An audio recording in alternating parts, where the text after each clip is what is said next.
Bismillah ar-Rahman ar-Rahim. Assalamu alaikum. Uh, we normally have a program on discovering Islam in this time slot on Sundays. Consider it as a part of that process series.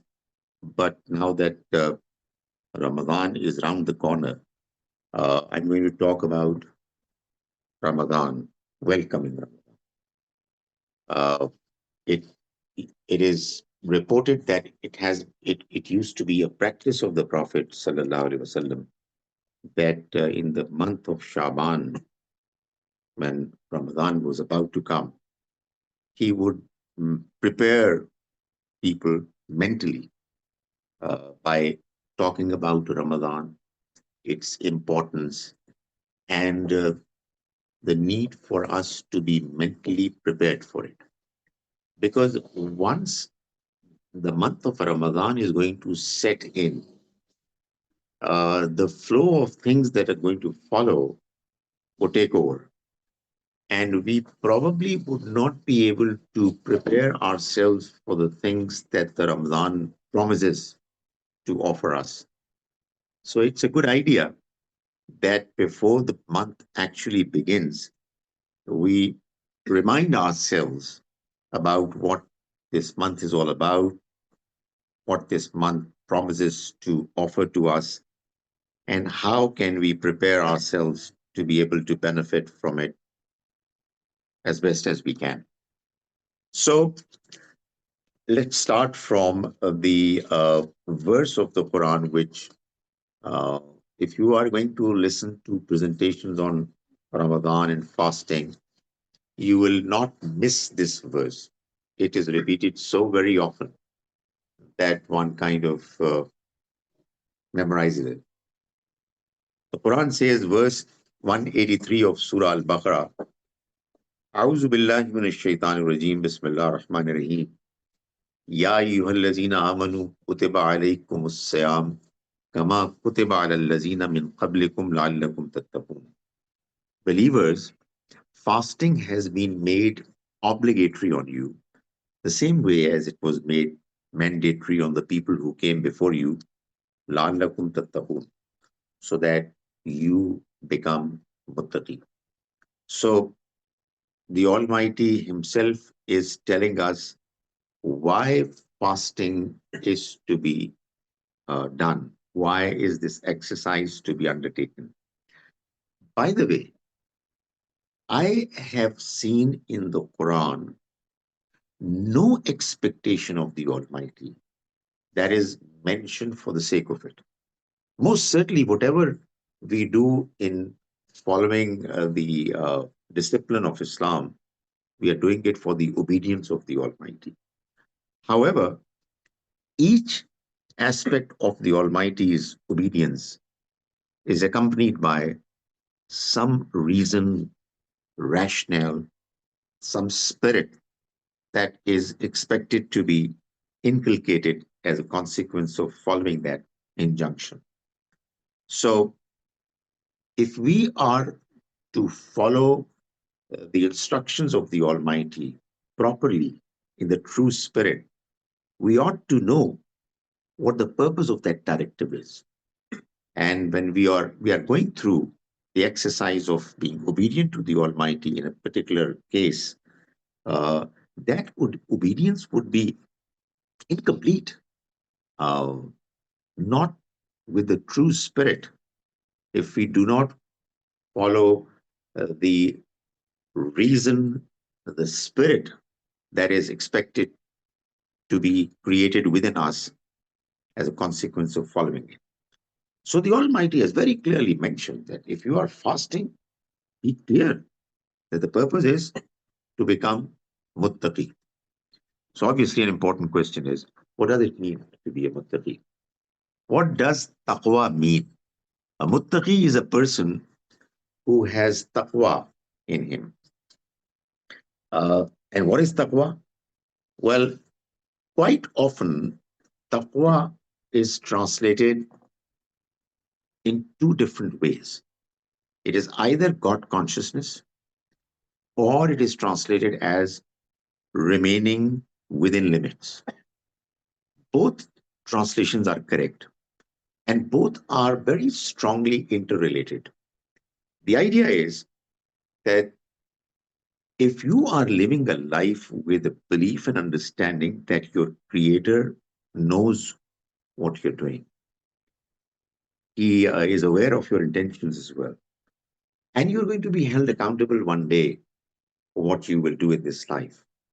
And most certainly, that realization will cause you to remain within the limits that he has expected you to abide by. That is what taqwa is. Live your life in a way that you are aware of the fact that your creator is watching you. And then, whatever challenges you have in life, try to mold yourself, your behavior in a way that you are within the limits of his expectations. That is what taqwa is. Now, we are expected to fast to create within us taqwa and to strengthen it. How? What is the relationship between the two? You see, this exercise is what Allah wants us to go through. I mean, if He wants us to be muttaqi, and He says that this is what I want you to be able to get through fasting, then the relationship has to be worked out. But I think the relationship is pretty much clear. While we are fasting, we stay away from having food and drinks, even though food and drinks, they are legitimate for us. But for a certain duration during the daytime, we stay away from them. Why? Because that's what Allah expects from us. Now, when we do it for 29, 30 days running, uh, it will enable us to have within us an all important self control, which is so very important for us to remain within limits. This is what fasting enables us to have in us. That is, we continue to get trained during this month to remain within limits so that uh, we are able to be obedient to the Almighty in the rest of the year. It is because of this reason that the Prophet sallallahu alaihi wasallam is reported to have said that if somebody who is fasting, if he is lying or acting upon lies, God is not interested that he should remain hungry and thirsty. I mean, why is he going through the worship of fasting? Why? This ritual is meaningless for him. I mean, this whole exercise is meant to enable him to become God conscious. And while fasting, he's cheating, he's lying, he's acting upon lies. So, what it really means is that he doesn't understand what the purpose is.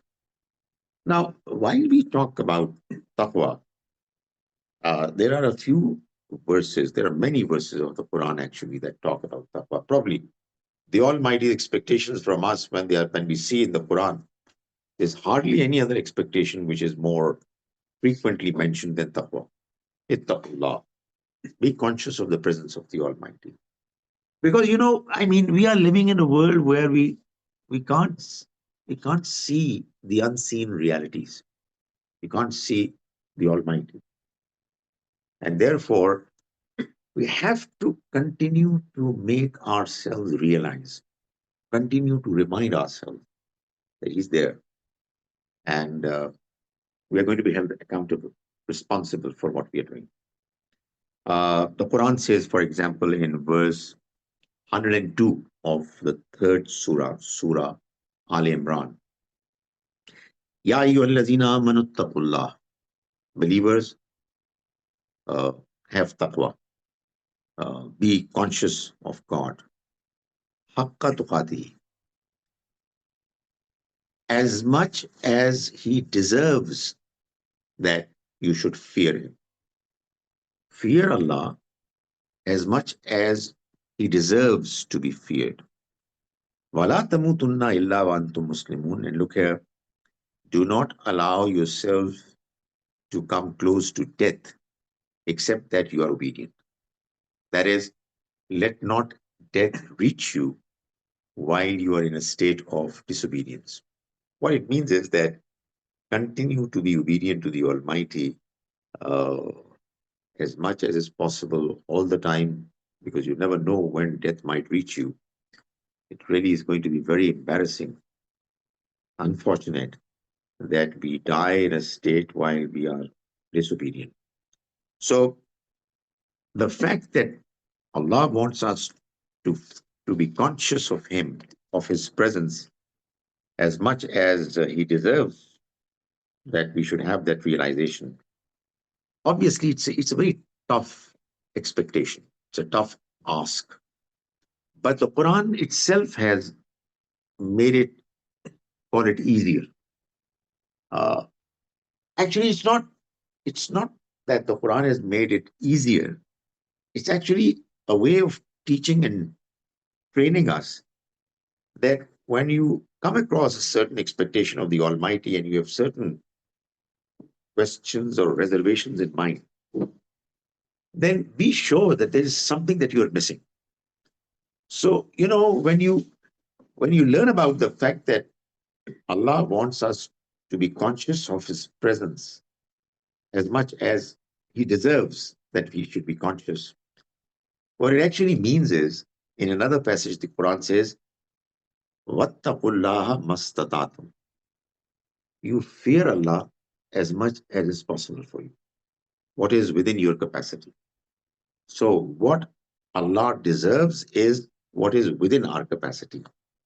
Uh, the fact of the matter is that fearing God is not like any other fear for different reasons. One reason is that, you know, everything that we have in this life has come from Him. He has been so kind to us that the blessings that we enjoy in this life are all from Him.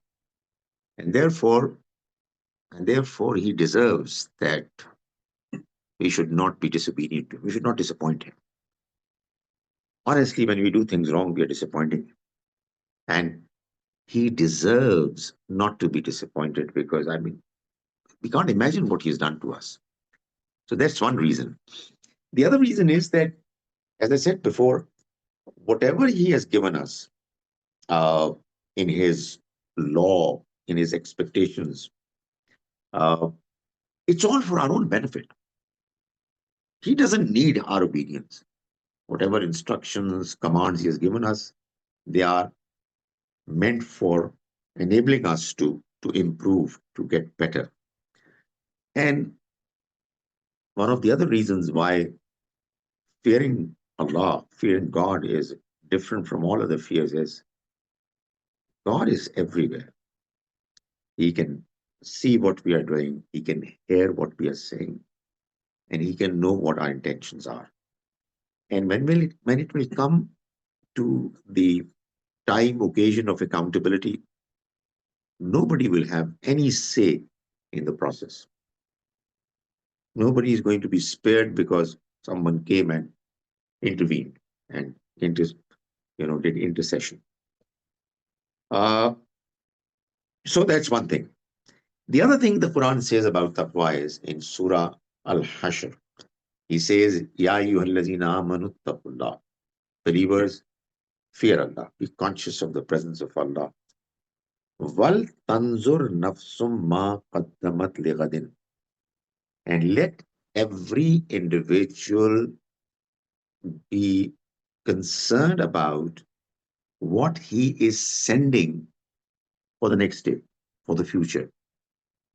In other words, beware of the fact that whatever you're doing in this life, it's all going to go for your future. It's all going to impact the quality of your life that you are going to be given to live forever. Wattaqullah, and be conscious of the presence of Allah. Inna Allah khabirum bima ta'malun. God is fully aware of, informed about what you do. There is a third important passage of the Quran regarding taqwa, which I'm going to just briefly mention. It deserves to be understood in more details, but I'm just going to briefly touch upon it. It's probably verse 93 of Surah Al-Ma'idah, the fifth surah of the Quran.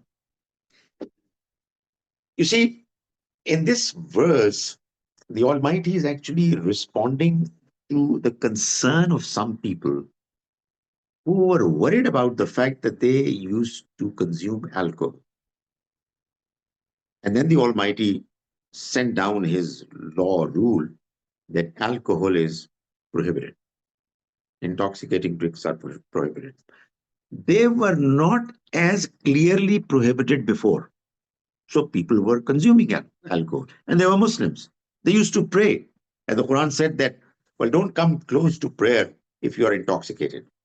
And then came this final verdict. They are not acceptable. It's not acceptable. Probably verse 90 and 91 of Surah Al-Ma'idah. So those Muslims who were otherwise God-fearing, they were concerned that they consumed intoxicating drinks uh, in the past. So what is going to happen? What is going to become of them? So the Almighty, in order to comfort them, make them feel comfortable, He revealed this verse. But this verse does not just comfort them. It tells furthermore that there are three levels of a believer, well, three levels of a Muslim when it comes to the question of achieving excellence, higher levels. I mean, if somebody has ambitions in this life, and we're all ambitious. I mean, without ambition, you're lazy, you're passive, you don't have any interest in life. But if you are ambitious, you want to achieve, and that is what drives us. The Quran, you read it, and you come to learn about the fact that the Almighty is making you a bit ambitious about the next life. He is making you ambitious to grow and improve in religion, in piety. So the Quran tells us, and Hadith also confirms it, that when it comes to the levels a Muslim can achieve, there are three broad levels. Obviously, within each level, there are going to be different categories. But the first level is the level of a Muslim. If you are obedient to the Almighty, uh, you're a Muslim. It's fine. You're not as yet, you're not as yet convinced. I mean, you're looking at the teachings, and probably you are busy. Probably you're not quite as interested. You're okay. If you are not entertaining doubts in your mind, doubts and questions are no problem so long as you're investigating, you're finding out. But if you're enjoying the prospects of having doubts, you're playing with them, then it's a problem. So if you are okay, I mean, you're thinking, you're investigating, but you're not fully involved. You're being lazy, but you're doing the minimum that is expected of a Muslim. You're still there. The Quran mentions in Surah Al-Hujurat that so long as an obedient Muslim, you continue to follow the path, Allah is not going to allow your deeds to go waste. But that's the first category. That is not what any Muslim, any ambitious, motivated Muslim should feel comfortable with. It is just the starting point. Honest to God, I believe, except for the fact that there are some kids who surprise you, that normally we Muslims who are born Muslim, we belong to the first category. We're doing things because our parents tell us, our environment tells us, and uh, we're okay. We have questions, but no real ambition. There are many other attractions in this life, but we still believe that we should say our prayers, we should fast, and we should not get indulged in what is haram. But then comes the next phase, next stage level, which is the level of this is the level of a Muslim. The next is the level of a mu'min, a true believer. That is, you start understanding, you start believing, you start feeling the presence of your Creator. You start feeling within yourself that life is very brief and I'm going to be held accountable. So now this is raising your status level from that of an ordinary Muslim to the status of to the level of a Mu'min. Now, the Quran, look at what it says.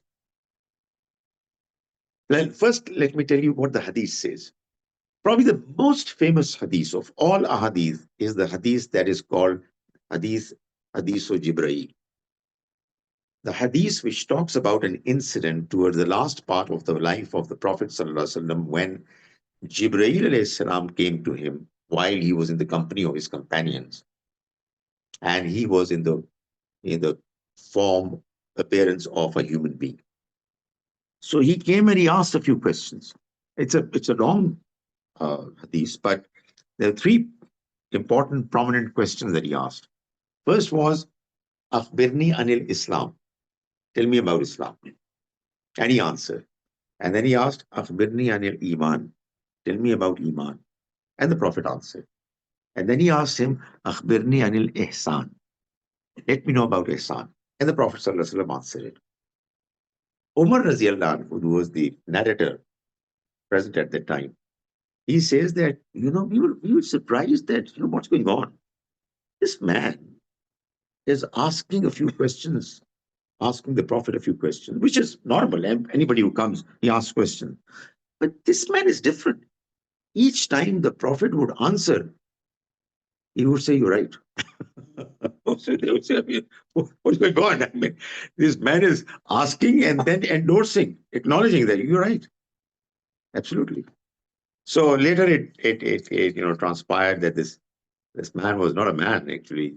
He was an angel, and the Prophet ﷺ himself said that it was Jibreel who came لِيُعَلِّمَكُمْ دِينَكُمْ, so that he should teach you your religion. And the message is that you learn God's religion through questioning, through probing. Anyway, now that incident in our mind, let's look at this verse. That is the relationship between Quran and Hadith. When you put Hadith properly as a footnote of Quran, you would find that there's more clarity that you're going to get. So to begin with, the verse, kind of comforts, pacifies believers who were indulged in intoxicating drinks. And that's what our attitude should also be. I mean, nobody is perfect over here. There are people who are indulged in things which are not acceptable to Islam. But okay, we should be concerned, but don't take it too far. Invite them, help them understand, and encourage them. Let them know what the Almighty says. I mean, people are so angry sometimes. You find that, life in their company is going to be impossible. You don't want to be in their company. I mean, what's going on? The other day I was reading this hadith. Can you imagine? Wow. The Prophet ﷺ came to the hujra of Aisha radiallahu anha. It was an Eid day, and there were some girls who were singing with tough. And he just, he lied down, he took rest, and he allowed it to carry on. And Abu Bakr radiallahu anhu came, and he was upset. But the Prophet didn't show any reaction. And he said, "Well, just go on." I mean, people have their inclinations to enjoy life. And I mean, if it's within limits, what is the problem? So anyway, so this verse says there is no problem. You carry no blame in what you consumed in the past. إِذَا مَتَّقَوْا وَآمَنُوا وَعَمِلُوا الصَّالِحَاتِ so long as you believe and do good deeds. So this is Muslim. You acknowledge your belief and then you do good deeds. And then the verse goes on to say, ثُمَّ اتَّقَوْا وَآمَنُوا. Then you continue to be God conscious, continue to exercise taqwa, wa'amanu, and believe. Now, this time around, amanu is not accompanied by amilu salihat. Why? It's implied, it's understood. Somebody who really believes, somebody who has raised himself from the status of Islam to Iman, his Iman is going to ensure that he does what is expected of him. But this is not enough. This is not the last level. Then the verse goes on to say, ثُمَّ اتَّقَوْا وَأَحْسَنُوا. And then he continues to be muttaqi, continues to be God conscious. And then he becomes muhsin, reaches the level of ihsan. And the Quran says, Wallahu yuhibbul muhsinin. Allah loves those who are muhsin. So he wants us to achieve that level of muhsin. And what I'm telling you is that in the context of our topic today, that it is taqwa all along that takes us from the lower level to the higher level of excellence in Islam. And the highest level is ihsan. And what is ihsan? One of the questions that Jibreel alayhi salam asked the Prophet, and the Prophet sallallahu alaihi wasallam answered by saying, ihsan is antabudallah ka'annaka tarahu, that you worship Allah as if you are looking at Him. فَإِن takun tara, because even if you don't see Him, فَإِنَّهُ يَرَاكَ, He does see you.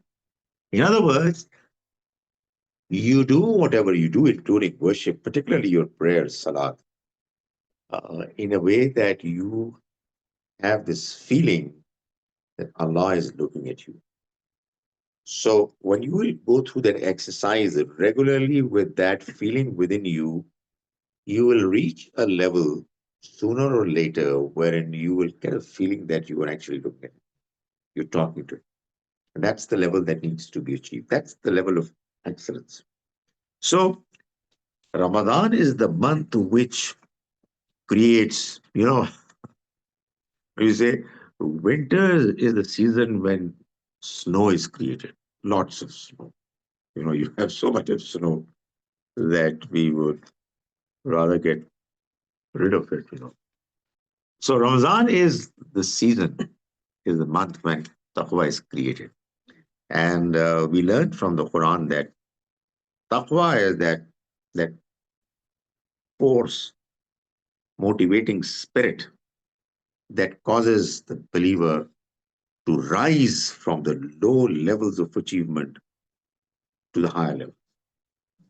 Okay, that was the point number one of my lecture notes, lecture slide.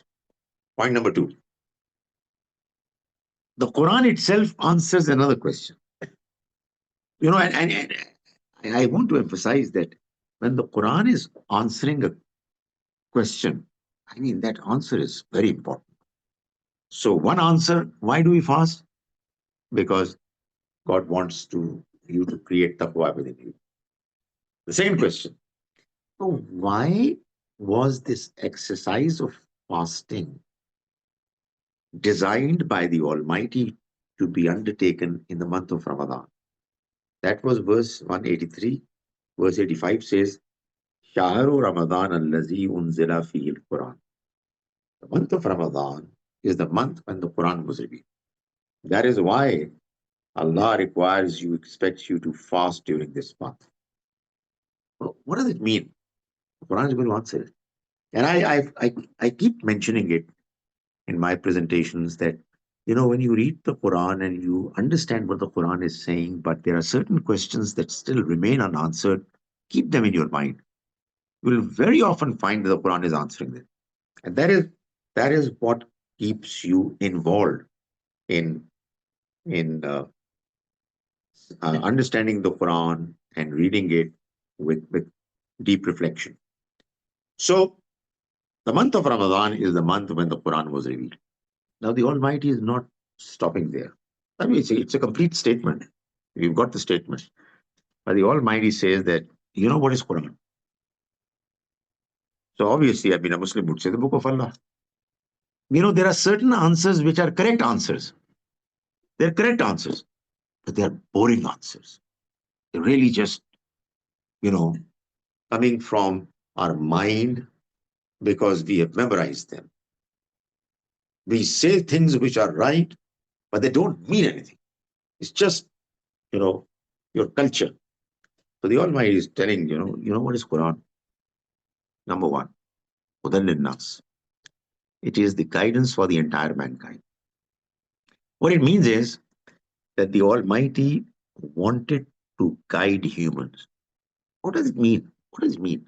Well, what it means is that, we all humans, we are living in this life and trying to get the best out of it, whatever we can manage. You come to Canada to make our lives better for various different reasons. So we struggle, we try as best as we can to improve the quality of our lives. But the fact of the matter is, honestly, that there are some questions which are so pressing that, without getting answers to them, will always remain dissatisfied from inside. Uh, we manage to ignore them. This is the brilliance of humans. They're serious question. Honestly, I keep asking myself, how do people ignore these questions? No, they can't be ignored, but they just tell themselves somehow that we're not interested. Who created us? Why did he create us? Why do we know that there are certain things good, desirable, there's certain things bad? Why are there so many troubles in life? Why is life difficult? Why are there problems? Why is life unfair? Why are there ups and downs? Why are some people filthy rich? And why are there so many who are poor? Probably the most important question. Yeah, I'm sure, which causes more problems than any other is, why do we die? We don't want to die. And what happens after death? So, man, with all these questions, I mean, you look at those questions and, they seriously create problems.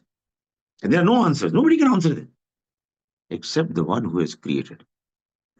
And those answers are actually guidance. When you know answers to them, you would know what to actually do in life in order for you to feel comfortable. And this is what the Quran is. Hudal Nas. It's not a source of guidance for just Muslim. Everybody has those questions. I mean, if we are not able to communicate this message to the rest of the world, it is our our limitation, our failing. Uh, the Quran is Hudan Nas. The second point that the Almighty mentions is, and you look at this second point and you wonder why the Almighty said it. And then you get the answer. He said it because he knew that humans are not going to take the first statement very seriously. Because people are so brilliant that they come up with excuses. So you would say that the Quran is Hudal Nas. People say, what Hudal Nas? I mean, we don't understand it. We have to go to some Maulvi Sahib for guidance. The Almighty is saying, look here, it is not just guidance for humankind. It is clear guidance. You make an effort to understand it. You don't know the language, look at the translation. You will find it so clear that for most of the major questions that you have in mind, it is very clear. And the third thing that the Almighty mentions here again is because he knew that what people are going to do about his book. He says, Wal Furqan. It is the ultimate criterion authority that he has revealed to distinguish right from wrong. all opinions about religion have to be brought to the Quran to get answers. No human, no group has any authority greater than the authority of the Quran. You read the Quran, you understand the Quran. You can be wrong, but you feel comfortable that you've understood it. Uh, you know, no matter who you are, you will feel that I have the confidence to face this world based on what I've understood. Uh, that is what Al Furqan is. The Quran, in another passage, clarifies it by mentioning that the book of God has come لِيَحْكُمَ بَيْنَ النَّاسِ فِي مَا اخْتَلَفُوا فِيهِ, so that it decides amongst humans on matters that they dispute. What matters? Obviously, not scientific, economic matters, matters of religion and morality. So, if you have dispute in religion, disagreement, it is the book that is going to decide. Unfortunately, something that the Muslims have not acknowledged and practiced. The Quran is the ultimate authority. Its verdict has to be implemented. You talk to Muslims, they say, yes, but you know what? There's no buts and no you know what. It's the Quran, which is the ultimate authority. All other sources have to be seen and understood in the light of the Quran. So now the question is, okay, fine, but it's still not clear. We fast during the month of Ramadan, and the month of Ramadan is the one in which the Quran was revealed, which really means that, the first time the Quran got revealed, it was a night, Laylatul Qadr, that happens to be in the month of Ramadan. So why do we fast? The Quran says, لِتُكَبِّرُ اللَّهَ عَلَى مَا هَدَاكُمْ, so that you glorify God for the way He has guided you. That is, He has given you guidance and you should say takbir. You should, exalt and mention His greatness. Do we mention it in Ramadan? We don't. So why is the Almighty saying it? Well, you know, to say that Allah is the greatest with your tongue would require you to say Allahu Akbar. Allah is the greatest. God is the greatest. But if you were to say it, express it with your, the entire personality, with your attitude, then imagine what you do in fasting. You are hungry, you are thirsty, you've got food available, you've got drinks, and somebody asks you, what is the problem with you? You look look a little different, and you'll say, I'm fasting. Which really means that I am not eating and drinking because my God, my Creator, wants me not to eat and drink. This is practically saying Allah is the greatest. Allah Akbar. Because He has so much of authority on me that He can tell me to do anything, even if it goes against my desires, my wishes. So that is uh, لِتُكَبِّرُوا اللَّهَ عَلَى مَا هَدَاكُمْ وَلَعَلَّكُمْ تَشْكُرُونَ, and so that you are grateful. So that we fast during the month of Ramadan because we want to thank the Almighty for giving us this great blessing in the form of the Quran, and He wants us to glorify Him, to mention His takbir, His greatness by fasting. And when we fast and we do iftar, we do start realizing the blessings, their real value. You only come to learn about the value of what you have when you are deprived of it. You know, we eat and we drink whenever we feel like. I mean, there are no restrictions, and we don't really realize how important they are until such time when we are deprived, and then obviously when we are looking forward to iftar, so we really value it. Likewise, Allah wants us to value the Quran. Uh, there is this relationship of fasting in Ramadan and sadaqat and khairat. Many people they calculate and they spend their zakat in the month of Ramadan. And the link is, the relationship is that, you know, you realize what kind of suffering poor people go through by remaining hungry and thirsty. Honestly, talking about something is one thing, and experiencing something, some state that a person is going through is quite another. So, if you have had some problem in your life in the past and you were able to overcome it, and you see somebody else going through it, you will be in a better position to imagine, to appreciate what the person is going through compared to others. Uh, that is why during the month of Ramadan, uh, we spend in the way of Allah more. The Prophet ﷺ used to spend all year round, but during the month of Ramadan, the way he would spend would be much, much greater. He would spend everything that would come to him.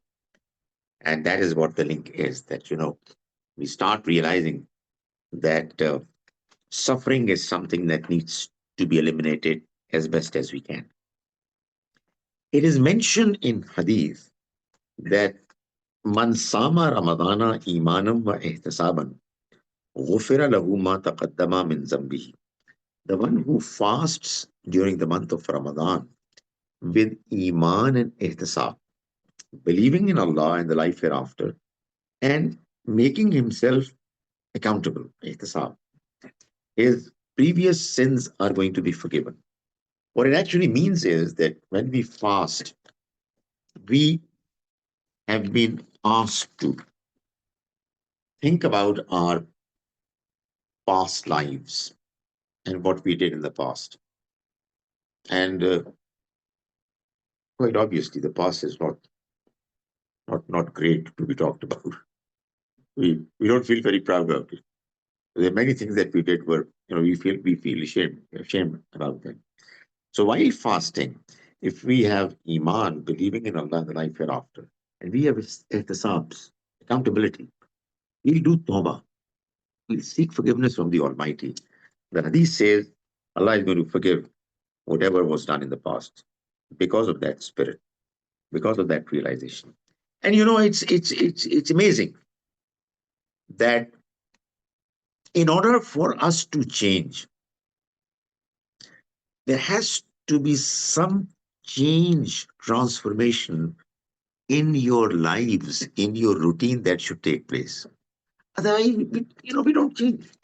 I mean, the flow of life is so strong. I mean, the current is so strong that we sometimes have this spirit within us to change, but then there are other things that take over. But what happens in the month of Ramadan? There's a complete revolution that takes place. Complete change. The routine changes.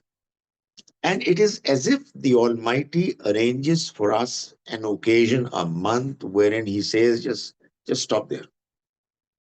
Just apply your brakes and calm down.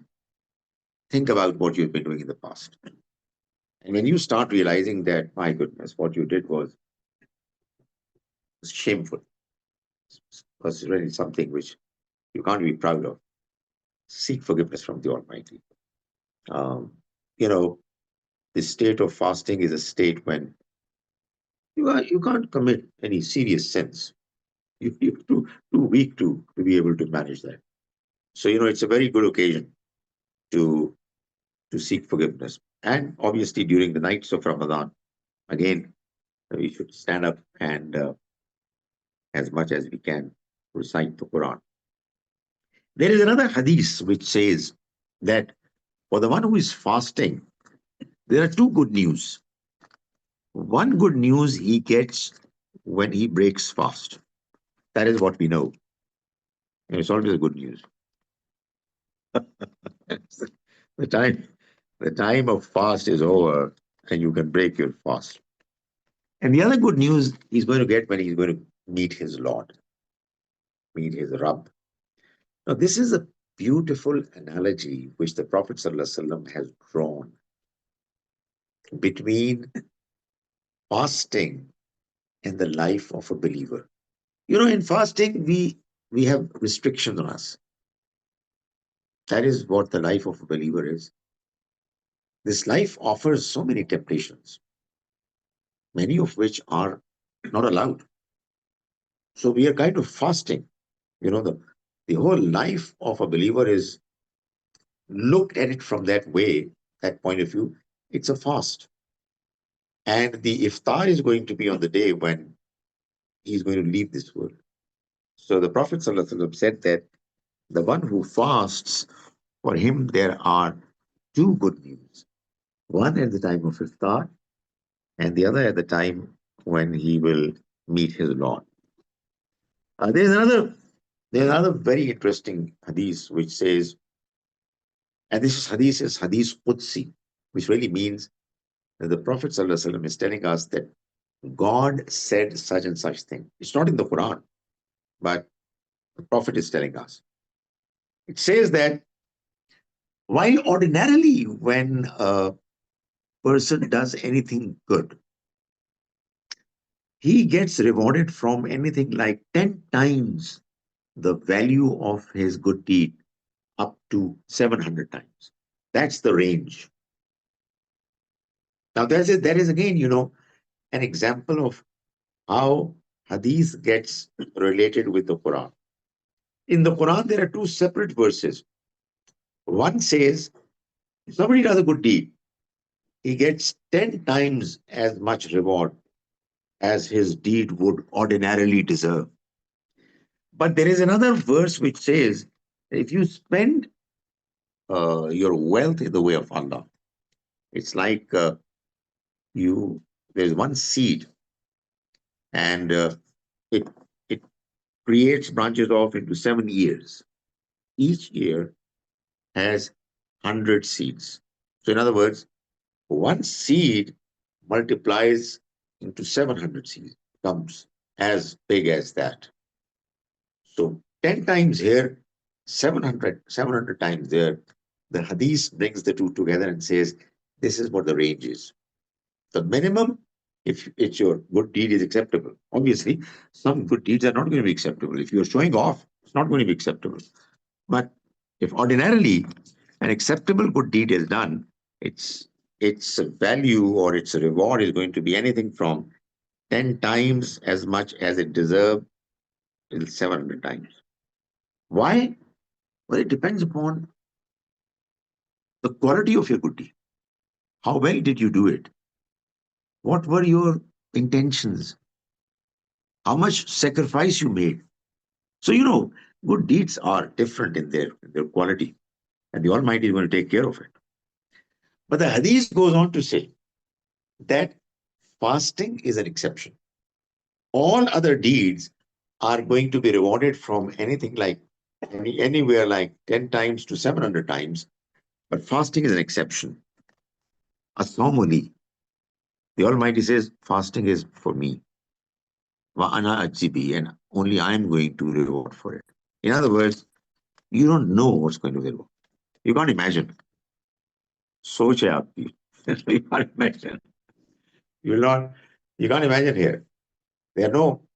There are no proportions mentioned. No numbers mentioned.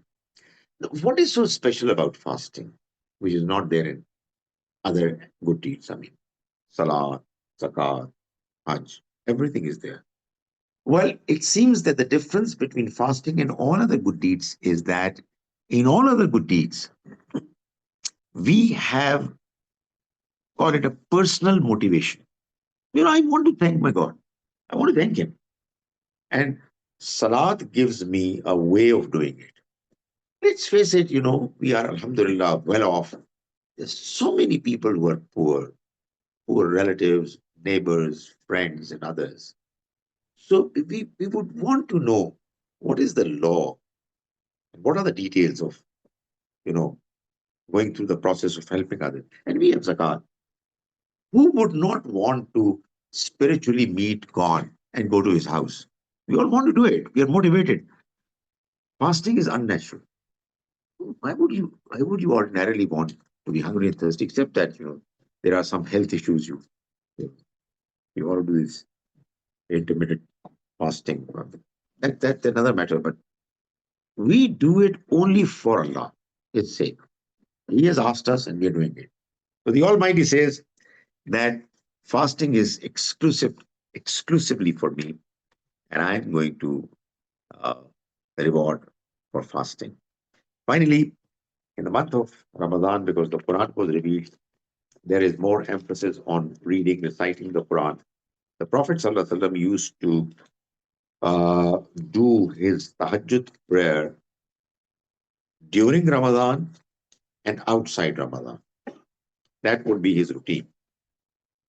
However, he allowed his companions, some of them who could not get up early in the morning at the time of tahajjud for various different reasons, he allowed them to say their prayer after Isha, called Taraweeh prayer.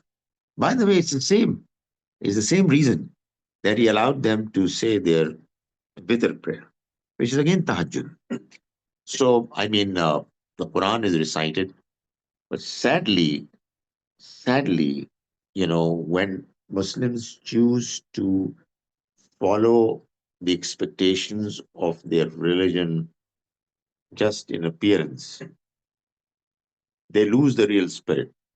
So there is no real urgency to understand. And the Quran is recited so swiftly, it's done in a way that people don't normally understand it. That should never be the case. There is no expectation that you should complete the Quran from cover to cover. We should read the Quran as much as we can to understand it, and it's for the purpose of reading the Quran that we have Qiyamul Layl in the form of Tahajjud prayer or Taraweeh prayer, and obviously, finally, towards the last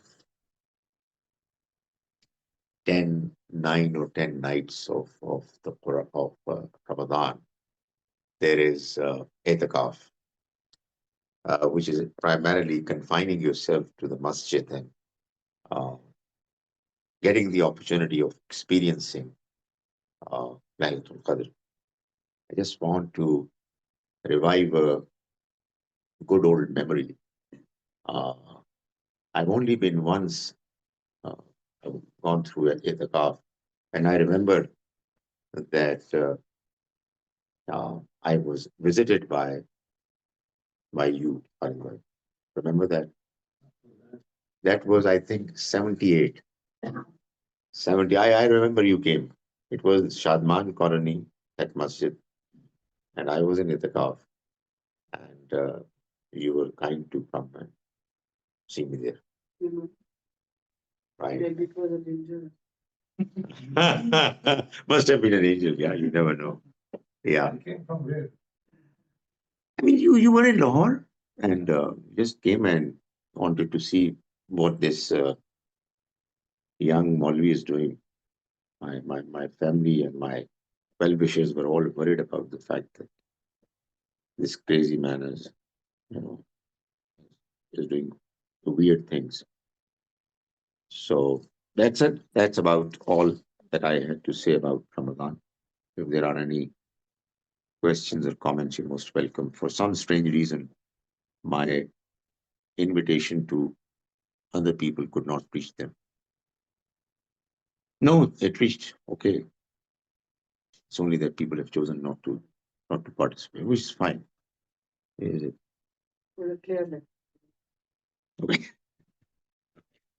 The only thing is that let's now fast and do it properly. Honestly, I have to say this. I have made this presentation so many times, but to practically be able to have taqwa through fasting is something that we need to work out. I mean, there are two things I keep wondering.